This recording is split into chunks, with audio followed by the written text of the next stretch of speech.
Irreverent, entertaining, cool.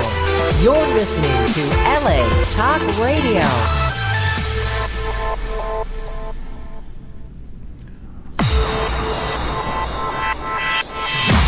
You're listening to Reza Riffs with Keith Reza and Alan Lee, right here on LA Talk Radio. Hey Rifters, Keith and Alan here. Before we start the show, we want you to know that this episode of Reza Riffs is sponsored by the LGF Museum of Natural History, which is a non-profit 300 square foot upcoming new museum in Phoenix, Arizona. Yeah, man. The LGF will have a worldwide natural history coupled with cutting-edge technology that will appeal to all senses. That's right, Alan. They strive to educate children of all ages.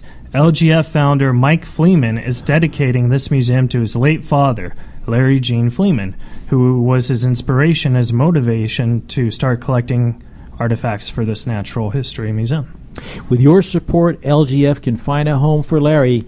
Their Stimulok spinfer, a 67 million year old herbivore from the Cretaceous period. Oh, that's cool. It is cool, Alan. Follow them on Facebook at LGF Foundation Inc. Or to donate, go to www.lgffoundation.org. I just donated $10. And you Rifters can too at www.lgffoundation.org. Together, let's build a museum of the future today at www.lgffoundation.org. Now, back to the show. Excellent. That was a LGF. fun. It's a great organization. Yeah, that was awesome. That was a fun traffic ride today. Well, yeah, we hit it, man. 3 o'clock on the San Diego Freeway, moving north, trying to use the Diamond Lane, and we got here. We got here. But usually, what happens is I pick you up, and then you drive me while I sleep. You stayed awake today. I stayed awake today. No. It was weird, wasn't it? It was a little strange. Yeah. Because there was no snoring in the car. But yeah, man. But we got a great show tonight, guys. I think so. I actually look forward to every Tuesday because it's my favorite day of the week because I love this podcast so much. It's just a party. Yeah, and I love seeing you and that nice mustache you got. I trimmed it today. I know. I thought you were going out for like this part. You know, I wish I could say that, and I'm just testing this, but the mustache is on its way out in another 2 weeks. 2 weeks? Yeah. I said, no, I'm not joking. I'm pledging to take it off. All right, Rifters, you heard it. Alan Lee has 2 weeks to enjoy the mustache. Who knows? There's some shaving companies out there. Get on board. Maybe we could get Dollar Shave Club to sponsor the show. Oh, I do need some razors. It'll be like Alan Lee's going to shave it in 2 weeks. We could video that. Well, we got a great show tonight. Our guest today, you guys have seen him from the movie Couples Retreat. He's the star and the creator of the show that was on TBS called Sullivan and Son. He has a lot of Netflix specials, and he has a Showtime special that just came out in April called Tell the Damn Joke. He's also performing on Thursday at the Hollywood Improv on Friday. The Hollywood Improv. Steve Byrne is going to be calling in. Yeah. It's going to be fun, man, because he's a very interesting guy, and he's a comics comic, you know what I mean? Like, he has all these stories of comedy. Well, I'll tell you, Steve, get ready to tell your stories, because you've got two people that are willing to listen to everything you say tonight. Maybe he'll give you advice on how to shave the mustache. Well, let's not bother him with something like that. I mean, but you know what you know what Jacob told me the other day?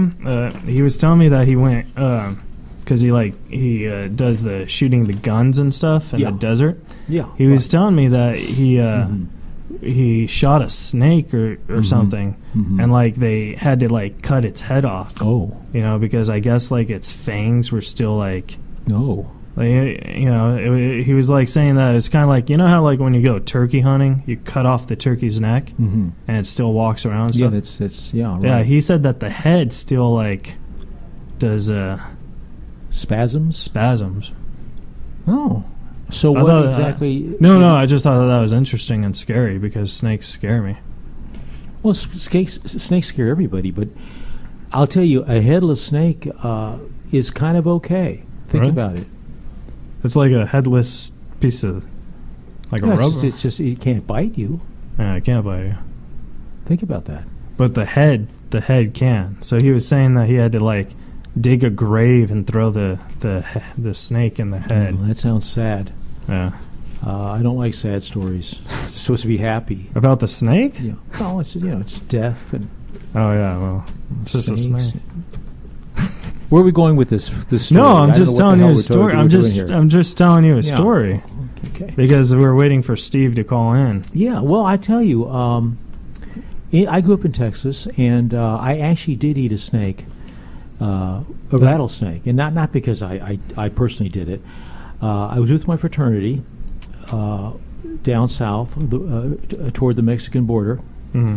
and we went for a Jeep ride, and he sees a snake. The driver sees a snake, my fraternity brother. His name was Fred. And he runs over the snake, backs the Jeep up, and says, "That's breakfast." Wait, Fred was your? Fred was a fraternity brother. That was his name. Well, Steve's calling in. Uh-oh. So let's answer it. We'll come back to Fred Well, later. okay. Hey, Steve, how's it going, pal? Steve? Hello? Yeah, are you there? Steve, can you hear me? Yeah, I can hear you, yeah. Oh, hey, how are you, buddy? Good, yourself? I'm doing good. Thanks so much for doing the podcast. Yeah, I hope Steve didn't hear that our story there and said maybe he didn't want to pick up the phone after he heard our snake. Yeah, we were talking about Chatter. snakes. Do you know anything about snakes? I know that Indiana Jones doesn't like them. Yeah, hold on just a moment. I'm still here. We're having some volume trouble here. I could hear you fine. Is that okay? Yeah, can you hear me? Yeah. Okay, well, that's all that matters. Oh, hey, Ronan. This is Ronan, the director. We can't hear the great Steve Byrne. He's calling in. Oh, Steve, are you there? Yes. Oh, that's much better. Okay. Oh, excellent. Thanks, Ronan. This is it's weird because like I have a podcast, but I have Asperger's syndrome, so you'd think I'd be very good at managing this stuff, but I'm not, and all I had to do was hit the volume button. It's these things that make podcasting so exciting. One little thing like that can just bring excitement into this room very quickly. Yeah. A little volume never hurt anybody, right? No, not at all. But like it just makes me feel so stupid because like he literally just hit the volume button. Well, the good news is your neighbors will never call and complain a noise violation on you, so that's good. That's true. Well, thanks for doing the interview. Yeah, thank you. You're in Hollywood on Friday at the Hollywood Improv. We were just plugging away that Alan and I want to go see you, man. Oh, yeah. It should be a fun show. I every now and then I get to stay home for the weekend here in LA and get to do a nice little show at the Improv. So it's great because you get to do a 45-minute or an hour-long set. So it's nice to just kind of stretch out as opposed to going to the Comedy Store and being locked into your 15 minutes and that's it. So it's nice in my home, in like your hometown, quote unquote, to invite some friends so they can see like a full show. Yeah. Right. Yeah. I don't know if you remember this because I know you see like a lot of comedians and a lot of people and stuff, but I actually met you about 9 years ago at the Hollywood Improv. You were with Vince Vaughn, and you were at the bar, and we just started talking, and you were telling me that because I was a new comic, you were saying that you should do the Comedy Store and all that stuff. So yeah, well, you're still cracking at it, right? yeah, I'm still cracking at it. It's hard for me to do the store though because I just don't have TV credits, but I try to do the Laugh Factory and the Improv a lot. There you go. Yeah, the Comedy Store's changed, I think, like the last 4 years especially, where it's become, it used to be when I first moved here, it was somewhat accessible. You could You could come in, you could say, hey, I've done this, or I know this guy, or this girl could vouch for me, or whatever. And it was fairly, somewhat easy to line up an audition. I mean, you just had to be patient. But these days, man, with the Comedy Store, it's like sold out on a Monday or a Tuesday, Wednesday, and it's just jam packed, all 3 rooms. And the Comedy Store has never done better, I think. So it's kind of funny to know that 9 years ago we met at the Improv, and the Improv was probably the big club at the time, 9 years ago. Yeah. But it's so funny, like, it's cyclical. All these clubs will get their minute in the limelight, and then they pass the baton, and, it just seems like every 2 years, one club becomes the hot spot, and then vice versa and vice versa. Yeah. I think Adam Eget's done a great job with the Comedy Store, just he's getting all the great talented guys and really polishing, you know what I mean? So I think that... Yeah, and I think a lot of the guys... that started at the store kind of neglected it, and it's kind of come into this, like Renaissance period where everybody's coming back, and so there's this great infusion of all the veterans that helped kind of establish the club, and all the guys that are working now currently, and then just a bunch of great young comics that are part of that next wave. So it's kind of fun to see. Yeah. You see a lot of, especially you, because you're on the road a lot, you see a lot of great comics, especially on the road. Do you see, when you see, great comics on the road, do you think that they have the talent to be an L.A. comic? Do you get that a lot? Well, I think, I think at the end of the day, if you're good enough and you have really what it comes down to is, it doesn't even matter if you're good enough. I mean, there's a ton of comics, I think, that are known right now, and people will go see them at the comedy clubs because they're on a show or they're in a movie.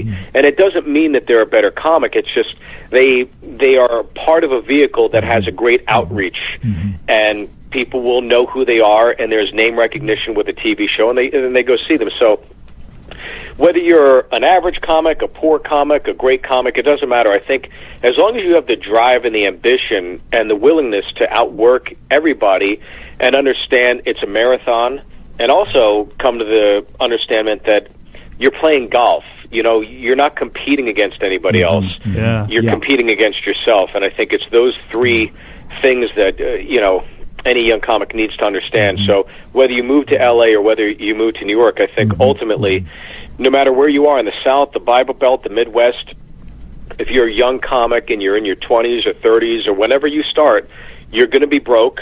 So you might as well be broke chasing your dreams in one of those 2 cities than be broke and wonder when you're going to move to New York or L.A. and sit there and say, I'm going to move when I'm ready. It's like, well, you're ready now. Yeah. It's like I'm still Go now broke. because there's all those open mics, there's all those clubs, there's all the opportunities, and the sooner you get there, the further along in the race you'll be in terms of getting started, where it really truly matters. Yeah. I was listening to a lot of interviews you did this week because I don't like to ask guests the same questions, you know what I mean? Because I think if someone did that to me, it'd just be kind of irritating, So I was listening to... Oh, well, that's very kind of you. Yeah, so I was listening to questions, and then what fascinated me was you told a story that you still do open mics and you still practice and stuff, and I was like, oh my God, that's so incredible because, Steve Byrne, you're a national headliner, you're a rock star, and you're still doing that stuff. I think that's just very inspiring and stuff. Oh, absolutely. Yeah, I think especially when you're on the road, like if it's a Thursday night and you're like in, Houston, for example, and you finish the show and then someone's like, oh, there's this great open mic on Thursday nights. You should go check it out. It goes till midnight. It's like, well, let's go check it out. And then you get to go and kind of, try out new stuff. And hopefully maybe somebody will see you and they'll want to come see you at the Houston Improv that weekend. But, yeah, I think, when people see, especially nowadays, all these hour specials that are coming out on Netflix or Showtime or CISO or whatever it is, it's like in order for it to be good, you got to do the work. You got to take a few laps. You got to go to the clubs. You got to hustle. You got to see where it works and what doesn't work and all that stuff. So yeah, I mean that's a huge part of it is getting up constantly, no matter where the stage is, and just working on those jokes. Yeah, I think, like I said, I think that's awesome because when you're at your level, you're a rock star and you're just doing it. That shows you that you you really care about the art, you know what I mean, and making people laugh and stuff. And I was like, whoa, that's incredible. Remember the gig? Yeah, I hope so, because especially nowadays, it's like, I had this conversation with Jeff Singer the other day, who works with Just for Laughs, and he was on our podcast, and I asked him about this. I said, Netflix is doing this thing where they're flooding the market right now, I think, with all these hour specials, 52 specials within the next, within a year's time. Wow. And then from there, it's just going to keep going, I'm sure. And there's so many comics, I think, especially the last 3 or 4 years, that have, churned out these hours within a year's time frame. And as someone who does the road, as someone who, my livelihood is just purely stand-up, and I've had a show and everything, but you got to put the work in. You can't just bang out these hour specials. You can, but the quality is not going to be there. And I think you're just diminishing the value in whatever, that individual's name is by churning out these hour specials every year to year and a half. And look, I love Louis C.K. just like every other comic, but it's just like, why wouldn't you wait 2 years and have a great special instead of, 60 minutes of like, that was pretty good. There was that great bit there. There was a great bit there. Why not wait 2 years and put it together and then have a killer 40, 45 minutes as opposed to a good 20 and a good 20. You know what I mean? I totally understand what you mean, because like my favorite comedian is Norm Macdonald, and I get the pleasure to open up for him every now and then. And he has so much material, and he just got his first Netflix special. And I said, well, are you going to do another one? And he said, no, he wants to wait, because like it seems like what you say, everyone wants to follow that Louis C.K. thing, but he wants to just make it brilliant. You know what I mean? So.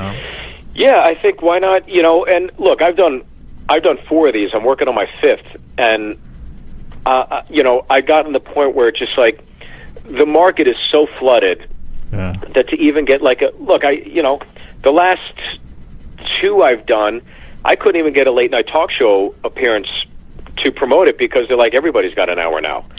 Wow. And so I, even this last one, I've been submitting all these sets, and yeah, you could just say, oh, well, maybe you suck. It's like, well, maybe that is the case. I don't know. But look, there was a network that was kind enough, Showtime, to acquire it, and it's out there. So, I'm really proud of that last one, but it just seems like to really have these hour specials stand out.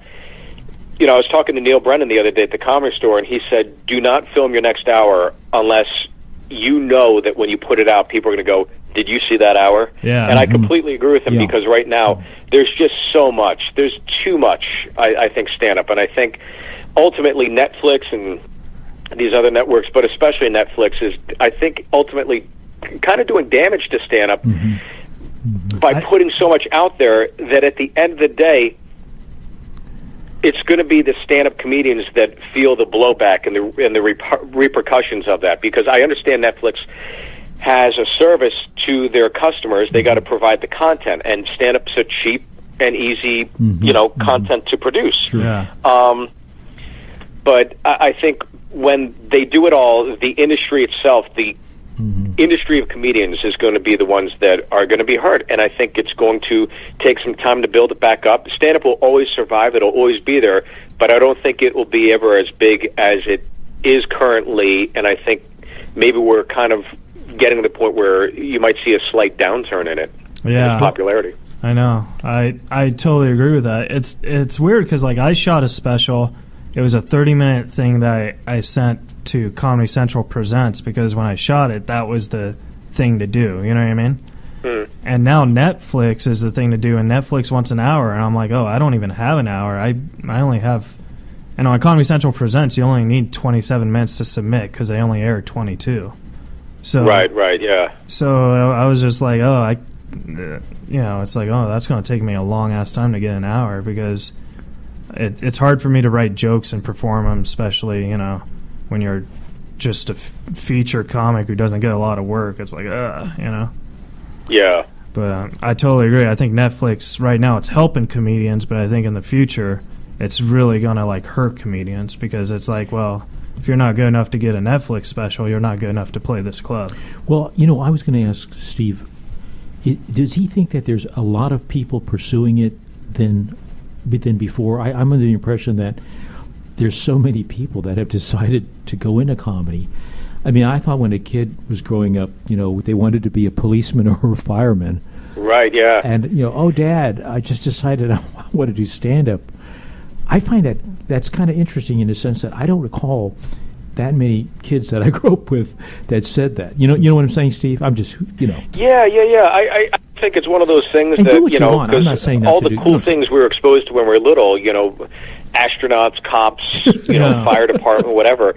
Those are the toys you're introduced to, or you want to be a Green Beret. You play with a Rambo doll or something. But nowadays, it's like, there's just everything is so fractured. Entertainment's so fractured. All the different outlets for children's entertainment is so fractured. You got Disney Junior, you got Nickelodeon, you got your Netflix. There's a plethora of children's shows out there. Whereas before, when I was growing up, it was like you came home from school, you watched G.I. Joe, you watched Thundercats and He-Man, and then you went outside and played for a little bit.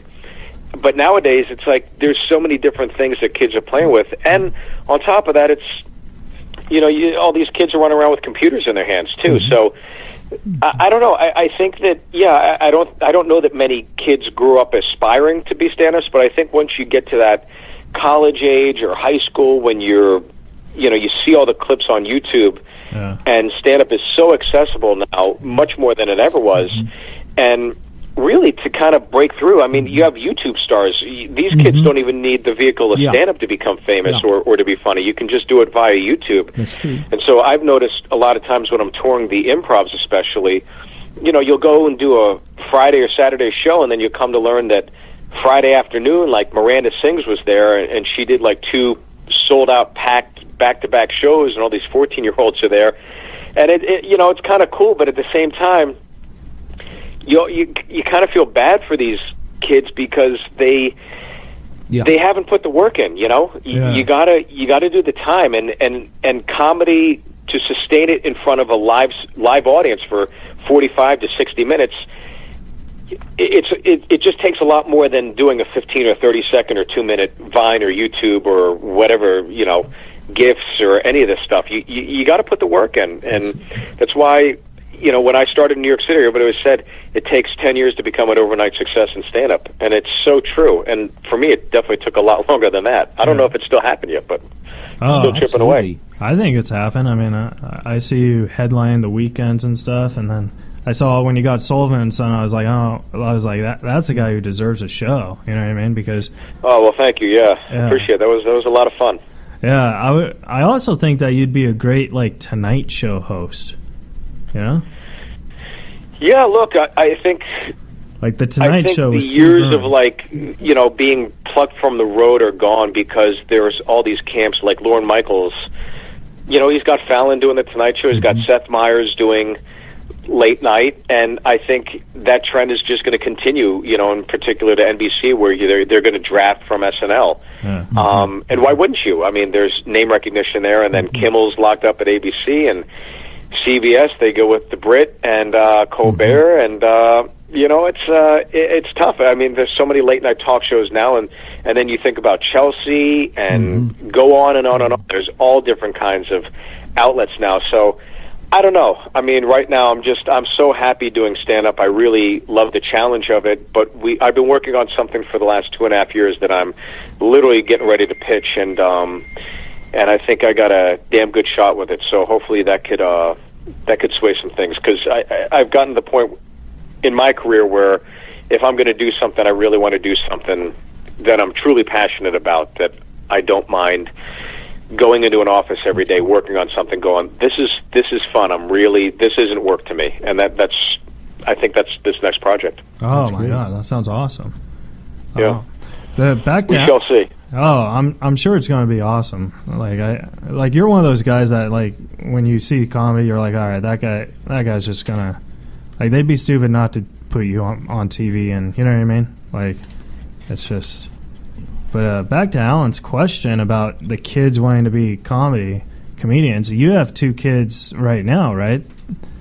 Yeah, I got a girl who's 5 and a son who's almost 2.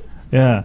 Well, my question is, if your son comes up to you when he's 10 or 11 and he says, Daddy, I want to do exactly what you do With that, you living the comedian's life, knowing how a struggle, how it's a struggle. Does that scare you at all? I mean, you want him to live his dream. Yeah, of course I'd be very scared because I know how difficult it is. But look, no matter what, if he said he wanted to be a doctor, if he said he wanted to be a lawyer, if he said he wanted to be a musician or an astronaut, it's like any of those fields is going to be difficult. And if you want to be considered one of the best, it's going to be really, really difficult. So, my thing with, because I'm a stand-up comic, it's certainly not a traditional occupation. Yeah.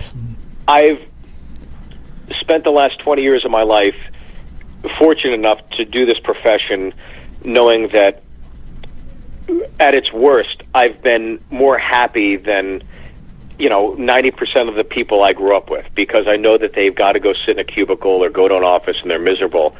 So even on my worst day, it's still a blessing that I get to do stand-up for a living. Yeah. And the true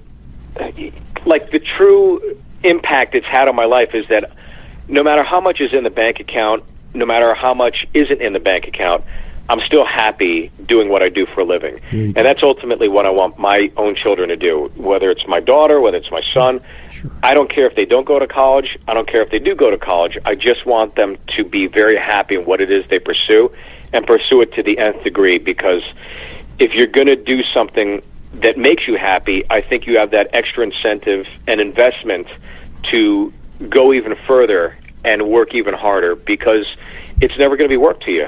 So all this time at stand-up, it's never felt like work to me, and I certainly hope that my kids can feel that same feeling I've had throughout these last 20 years with whatever they choose to do. Yeah.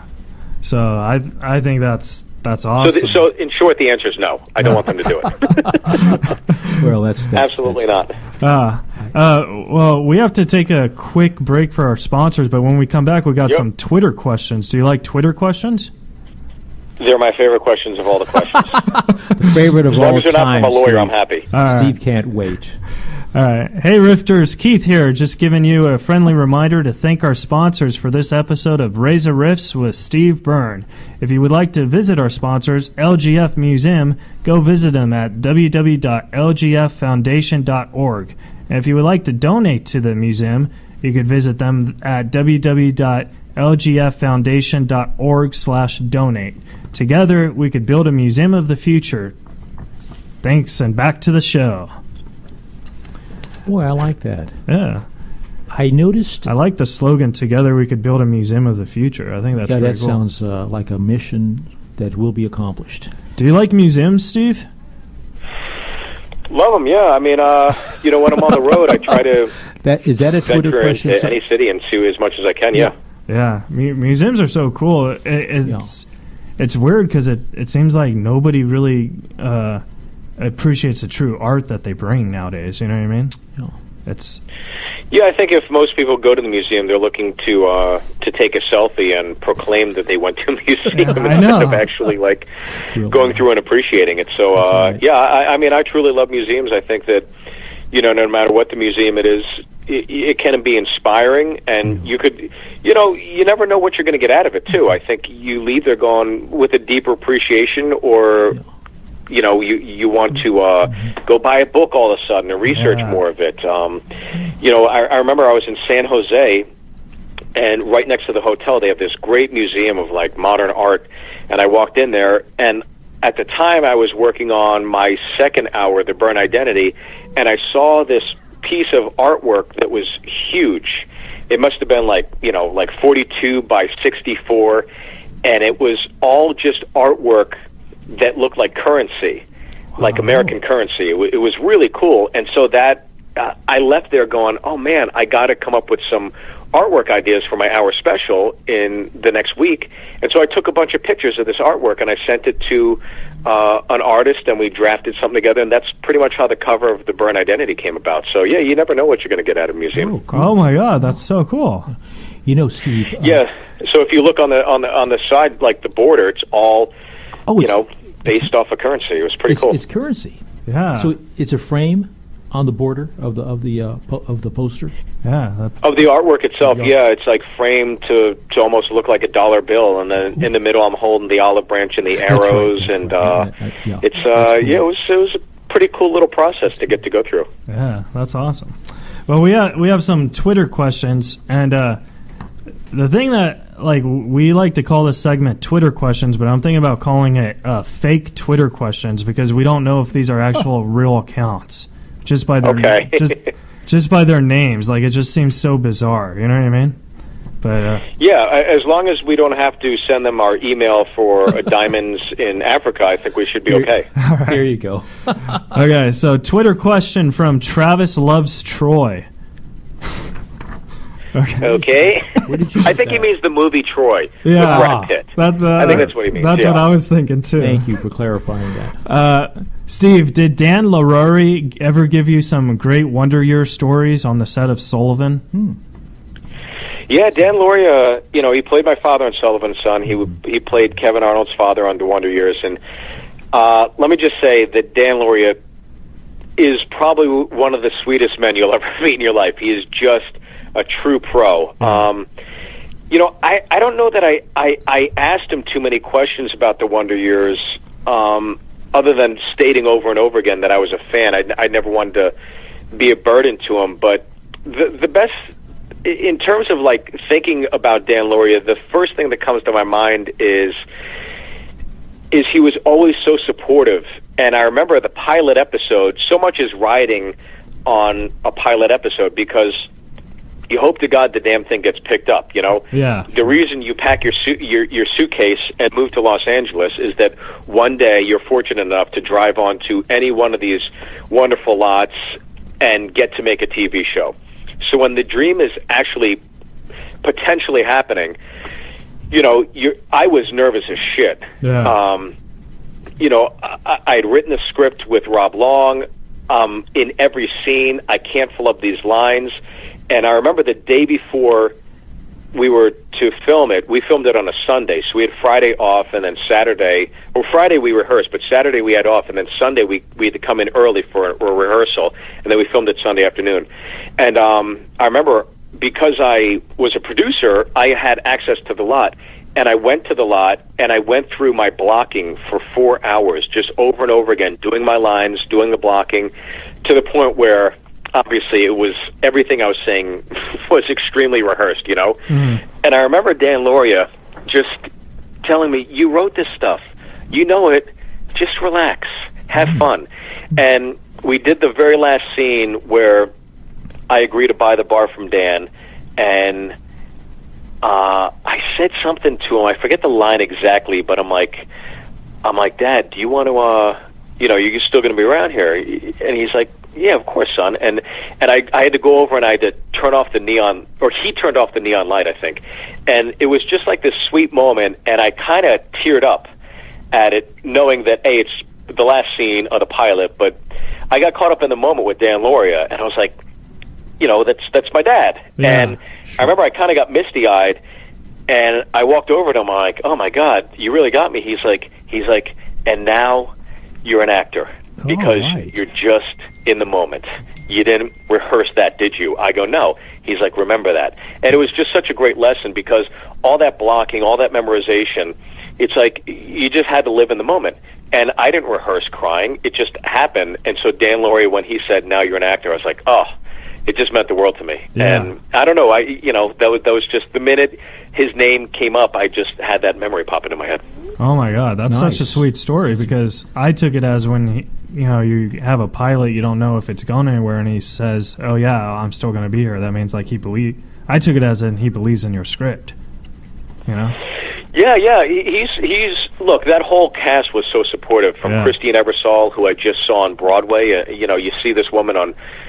She's nominated for a Tony and War Paint, and you go there, and I went to see her, because we all still keep in touch, all of us, even though it's been 5 years. And I went and saw her, and she comes walking out, and she's, one of the two stars of the show, and the minute she enters the stage, you're like, that's a star. I mean, that's how a star enters the stage. It's just, I don't know, I was blown away, and all I kept thinking was, I cannot believe I got to work with this woman. I was so fortunate. And Brian Doyle Murray and Jody Long, and then all the young comics, and Valerie Aslo and Vivian Bang. Everybody was super supportive. And the greatest compliment from season 1 to the end of season 3 is every guest star that ever came by the show always said, wow, it's never like this. Wow. And they meant that as a compliment. Like, everybody here is so nice. Everybody here is so down to earth. And, some sets you go to, the cast will break for lunch or dinner, and they go right to their dressing rooms and eat by themselves. Mm-hmm. We always ate like family style. It was great. Oh, wow, that's nice. Cool. All right. Yeah. So Travis loves Troy. There's your answer. No wonder. Troy was a long-winded answer. Yeah. Great answer. Yeah, great. It was a great. I think Travis broke up with Troy by the time I finished that answer. We still love the answer. Yeah. All right. Twitter fake Twitter question number 2 from Beyonce the Best. Doug. Okay. Yeah, it was spelled D-A, so the best. Interesting spelling. Steve, what was it like working with God, a.k.a. Kanye West? Oh. Well, this is a story. My last week in New York City, I think it was like my last week in New York City, I was getting ready to move, and I was doing Last Call with Carson Daly. Uh-huh. And Kanye West was the musical performer. I was the comedian. And so we did this show, and this is just before his first album comes out, and there's all this hype about this kid and everything, and everybody's like, this guy's the next big thing. And, I watched him. I was like, oh, okay, seems like a cool dude, nice tune. And then the next week I get a call, do you want to open for him at this State University of New York college show? And I'm like, yeah, of course. So I go. The show starts at 8. I'm there at 7:30 like a nerd. And, 8 o'clock rolls around. They're like, all right, you want to hit the stage and do your 20 minutes? I'm like, sure. So I go up, I do my 20. I come off stage, they're like, yeah, he's still not here. Can you go back out and do like another 15? I'm like, okay. And look, I'm young at this time, so I don't have the material. So I go back out, I do another 15 minutes, and I come off stage. They go, he's still not here.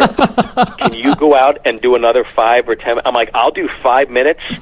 And I'm going out. By the way, when I say 5 minutes, I'm like asking, what are you studying? Where are you from? No material, just crowd work. So I go back out, I do it, I kill some time, I come on stage, they go, he's still not. I'm like, absolutely not. I'm going home. Good luck. I leave. And by now it's like definitely like 8:45 or 9 o'clock, Wow. And the show starts at 8. So I leave, I go home. The next day I talk to my agent. They're like, he didn't show up until 10 o'clock. He did 3 songs, and he made, I think, 20 times the amount that you made. Wow. So it was kind of a harrowing experience, but at the same time, you always knew that he was a diva from day one. Yeah. Was that your only time working with him, or did he work with you again? Or did you work with him again? That was the only time I actually did a show with him. I wouldn't say with him because he wasn't even there. But I did my part. I think he did his part. But, he made a ton of money that day. I know that for sure. And I did not. And I did triple the work because of him. So Beyonce the Best, the answer is God was late. There you go. That's right. God was late, yeah. I guess we performed on a Sunday because he did rest. Oh, there you go. Yeah. All right. Fake Twitter question number 3. Mike Says It asks, Steve, Doug Benson called you out for not doing marijuana on his show. Did you take that as a compliment or an insult? Well, I love Doug Benson. Yeah. I think he's one of the awesomest dudes. But yeah, I did his podcast. He was kind enough to invite me there. And look, I'm a father. I don't have time to listen to his podcast, so I didn't know. I just see Doug all the time at the Improv, Yeah. I didn't know, like, smoking was a big part of it. And I smoked once in college. It got me super tired. I tried it again, a year or 2 after college, and I got just super tired, and it just doesn't work for me. Yeah. I don't like it. And I did a show, and I think, I could come out in Hollywood as a Republican, and I would get less hatred than what I got from all of his fans. I thought potheads were passive and cool and laid back. These people tore into me. I got called the meanest shit just because I didn't. take a hit from a joint. It was like the craziest thing I ever dealt with. Like literally hate mail. Wow. Hate mail from it. And I was like, all right, I guess these guys are really hardcore potheads. So I don't know. It was a fun experience, but yeah, look, I'm just not going to smoke pot. It's just not my thing. Yeah, I would totally take that as a compliment, though, because especially if you don't smoke pot, you could be like, I would love to do your podcast, but I'm not going to smoke drugs with you. Yeah, he said I'm the only guest that's ever done a show that didn't smoke. Yeah. So that's that is a badge of honor. Yeah, there's a record there for a show. Yeah. And then, like, if someone does a show and does that exact same move, he'll just be like, "You're not Steve Byrne." Yeah, come on. You can't pull a Byrne on me, yeah. Oh, there you go. Can't pull it. All right, fake Twitter question number 4. That was actually a good question, though, from Mike Says It. And that was actually That's a good listener. Yeah, that was actually a normal Twitter name. Anyways, fake Twitter question number 4 from Hockey Duckman. Steve, you love hockey. Did you ever have dreams of playing pro? Yeah, I grew up.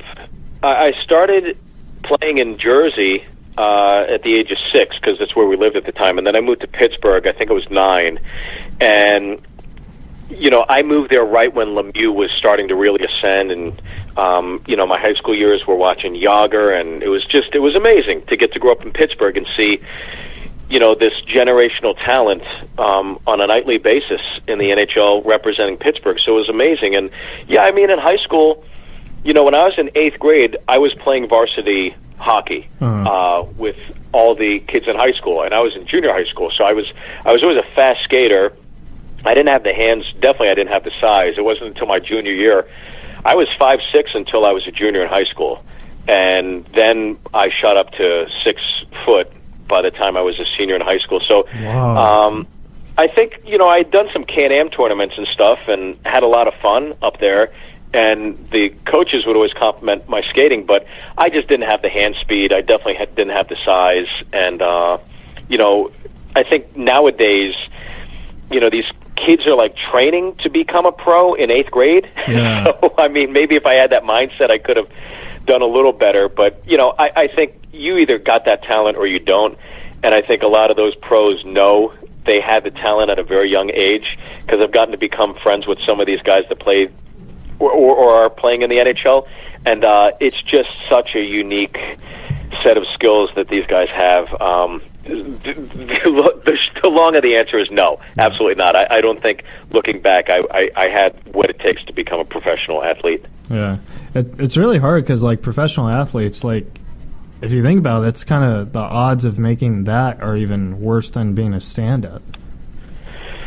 Yeah, look, stand-up is, I was looking at my calendar the other day, and, you think of all the comics that just work the improv comedy clubs, right? Mm-hmm. I mean, it really is kind of a select few, and I've been doing it for a good decade now of headlining the, like the A-rooms in the country. So, there's 52 weeks in a year, so there's probably 50 to 60 comics that get to tour the country over and over again and stay relevant. And I, fortunately, am one of those guys that have persevered. I'm one of those salmon that have swam upstream, but it's taken a lot of work to do it. So I never made it as a professional hockey player, but I certainly have made it as a professional comedian, and I'll take that any day because it's a hell of a lot more fun. You got it. Yeah, you got it. Well, we have one last fake Twitter question, if you want to take it. Yeah. All right. This is from ex-manager Rush41. Is that a O or 410? We'll just say 410. Okay. Steve, who is your favorite comedy club manager? Was it me? I don't know what that means. Oh God. Does it wait? What does it say? His name? No. It just says his. What? It just says his screen name. Okay. My favorite comedy club manager. Jeez, I mean, there's been so many over the years. Yeah. But because I don't know who this person is, I would say, yeah, of course. But if I have to think about it, I mean, there's two that definitely stand out to me, and that's Tony, who who runs the Chicago Improv, and Nick, who runs the Cleveland Hilarities. These guys are old school. When you hear about how like the old casino bosses treated entertainers in Vegas back in the day, before things got so corporate, that's how these guys treat you. And I really can't thank them enough. Over the years they've been so supportive and kind to me. So I think Cleveland out of Hilarities and Chicago Improv, those guys are truly the best in all my years of doing stand-up. Other than like the clubs in New York City that I worked all the time in L.A., but those are different because those are like city clubs, so you're just kind of in and out doing your sets every night, but you're spending a weekend with these people in their clubs and getting to know them, especially after all these years, and I really appreciate the relationship that has come to fruition with both these gentlemen. Well, hopefully that guy was either Nick or Tony. Yeah. Well, Steve, thank you so much for the interview, pal. I really appreciate it. I know you're busy. Steve, it's fantastic. You're so generous with your information, and believe me, it's not falling on deaf ears. Oh, well, hey, I appreciate getting to spend the time with you guys. I wish you guys all the best of luck, and hopefully we'll see each other out there on the road. Do you have anything where the folks can find you? Twitter or Facebook, or which one do you prefer? Yeah, everything I have is Steve Byrne Live. So Facebook, Twitter, Instagram, my website, everything is Steve Byrne Live. And, my newest hour special, Tell the Damn Joke, is out on Showtime right now. You can stream it.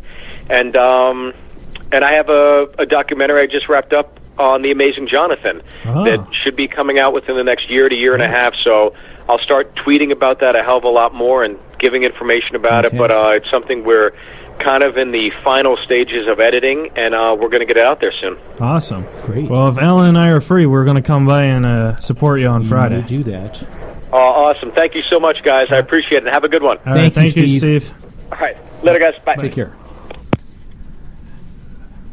All right, that was Steve Byrne, man, the nicest guy. I'm telling you, I just sit here, and I'm absolutely amazed at the generosity of information that all our guests, and here's another one, I learned. I thought that last Twitter question was kind of weird. We want to repeat that because it was about the management? Yeah, like you should have said his name. Run that by me, because it was a little... He should have said it. He should have said his name, so like Steve could like the name. Like you want his to read name. That? Oh, you want me to read the question? Yeah. Oh, it says, Steve, who was your favorite comedy manager? Yeah. Okay. So I don't know if that's taking a comedy club manager. So that, he didn't say club in the question. He just said comedy manager. Yeah, he said club manager. Oh, yeah. Interesting. But it's weird because like you would think he'd say a name, so Steve could be like, "Oh yeah, I remember that guy." Well, we don't know who this guy is. Is he another comic? Well, obviously it's Troy or Nick. Yeah, so could have been Troy or Nick. There you go. But that was great, guys. Steve Byrne does have a new Showtime special called Tell the Damn Joke. It's on Showtime. Yeah. It's streaming. It's very funny. Showtime. He's also going to be at the Hollywood Improv on Friday night. Friday night. I really want to go. You know what? Let's see if we can make that. That's Friday night. Yeah, this Friday night. See, I leave Saturday. So that's where are you going, Alan Lee? Well, I'm going to New York City. Alan Lee's going to New York City. Got it, man. You got it. The Big Apple. And what am I going to do here? Well, I don't know. You're going to see Troy and what's the other guy? You're going to hang out with them, I guess. Troy. Who's going to be my trusty sidekick? Well, I don't know. We've got Ronan here. We've got Sam. We've got Sheena. I definitely need Ronan. All you had to do was hit the volume button. The volume. We did that again. That happened. Did it ever happen before? I can't remember. It probably has happened before. Yeah. Well, they don't explain it. They don't say, Keith, okay, if you have a guest calling in, make sure you hit the volume button. Like, I assume it's already volumed up. It happens. No big deal. I'm sure that... it hurts being a blonde sometimes, Alan. You know a dumb blonde or smart blonde? Just a dumb blonde? You're a smart blonde, though. I like you. Look at you. This is Razor Riffs. You're a smart blonde. And again, ladies and gentlemen, I am a heterosexual, and Keith and I are friggin' friends. Oh God, here we go again. You did that joke at the very first. We did that at the first show with this blonde thing, and I started it with Angelo Zarikas. I'm the one that brought it up. I said, "Oh, he's a beautiful blonde." It's just a joke. I don't know, because I'm the one who started that, not you. Really creepy. Yeah. You're good. Well, that was Steve Byrne, guys. Again, if you want to follow him on the Facebook and on Twitter, it's Steve Byrne Live. Absolutely. He has big projects. He's a superstar. He's the type of guy who's just going to keep going up. Well, let me tell you something. Considering how hard it is for me to do open mics, I didn't even want to. I was so quiet. That was amazing. You know how quiet I was open when he mics, talked about that because I didn't want to even go there. Yeah, I get that. But that was amazing. God. The idea that he said that you have to work hard at. I'll tell you something. That question about saturation comics that are having all these 1 hour specials. That was good. You remember how you punched that up, and he answered it. He answered everything. I thought that was a hard question. Yeah, it was. What did you think? You think that was a little bit? I mean, it was a great ansser. Yeah. I mean, I'm not in the position to say if it's a hard answer or not. He nailed it. That's not. Yeah, he did. Yeah, he did awesome. Yeah. Well, so Alan Lee's going to be in New York for the next 2 weeks. No, just maybe a week and a half. A week and a half, and then I'll be here again and. Okay. We'll see how that goes. I might try to do some stage time. You should. You're not going to believe this. My mother actually wants to go to an open mic with me, and not to see me, but she said she wants to go on stage. I couldn't believe she said that. I was in shock. You should do it. What do you think? Do it. Do it like Steve. I'm going to go with my mom, and my mom wants to sign in with the rest of the comics. You should, you should, think? Yeah. Well, you're very nice. I think you should write her an act. Yeah. Like, I'm Alan. Her first joke could be like, I'm Alan Lee's mother. He's the host of Reza Riffs. Oh, there you go. That was plugging the show. Plugging the show? But she doesn't want to do that. She wants her own material. Okay, well, Alan Lee, that's what you're doing. What are you doing? I'm actually headlining the OC Steelhouse on... Actually, I can't go on Friday because that's the 30th. That's when I'm doing my show. Oh, sweet. So, you've got a show. I'm headlining the OC Stillhouse on Friday night. Okay. Tickets are $10. It's in Anaheim. It's a bar. The Stillhouse. The Stillhouse, yeah. I'd much rather go to the Improv and see Steve. But, I got to do stuff for $50, right? You have to, make money as a comic. You can't just go see other comics all the time. Yeah.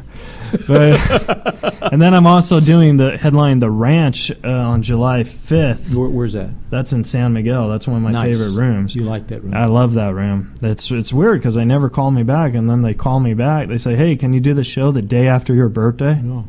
Just like a woman. I was like, sure. And that you love her, and then call at the last minute. San Miguel. Yeah, fantastic. The ranch. The ranch. We went up there. I'm trying to. Yes, it's coming back to me because I was actually confused with the time. You were so sweet. You took me, to San Bernardino to that. Yeah. Remember? Sam's giving us the lights. So you put me up. Yeah. I never forgot that. That's because I love you, Alan. Oh, boy. Here we go. I love you, too. Jesus. You can follow me on Facebook, Keith Reza. Also, the show, rate and review on iTunes, Reza Riffs. Please do. Follow us on Twitter, our fan page. And again, one more time, very thank you to our sponsors, the LGF Museum. Just giving you a reminder, this episode was sponsored by the LGF Museum. You could give them a visit at www.lgffoundation.org, and you could donate what you can to help build a museum of the future at www.lgffoundation.org.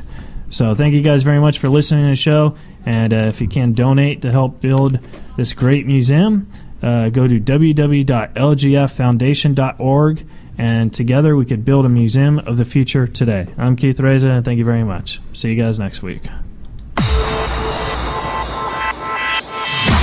You're listening to Reza Riffs with Keith Reza and Alan Lee, right here on LA Talk Radio.